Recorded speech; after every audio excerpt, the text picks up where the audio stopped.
వృత్తం యొక్క చుట్టుకొలత మరియు చతురస్రం యొక్క చుట్టుకొలతలు సమానం. వృత్తానికి చతురస్రానికి చుట్టుకొలత.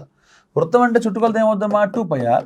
ఓకే, చతురస్రం అంటే ఏంటమ్మా 4a. 2 1s 2 2s. Okay, so కావాలంటే పైన కూడా సింప్లిఫై చేయొచ్చు, కానీ ఆన్సర్ పైలో ఉంది కూడా అలాగే ఉంచా. వాటి వైశాల్యాల యొక్క నిష్పత్తి కావాలి.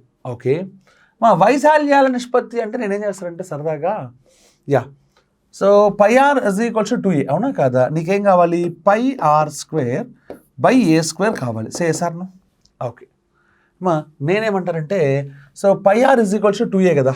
ఓకే, ఏనైనా పైనలోకి మార్చండి లేదా ఆర్నైనా ఏలోకి మార్చండి. నేను ఏని ఆర్లోకి మార్చేస్తానమ్మా. ఏ = ఏం రాసుకోవచ్చమ్మా? πr/2, అవునా? ఓకే, అంటే πr²/a² అంటే దీన్ని స్క్వేర్ చేయడమేగా. π² అంటే π × π × r²/2² అంటే 4, అవునా కాదా?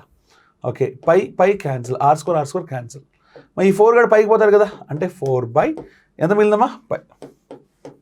అంటే ఏం option? A is the answer. What's the answer? A. ఇదేమో మనం చేయాల్సిందే, రైట్?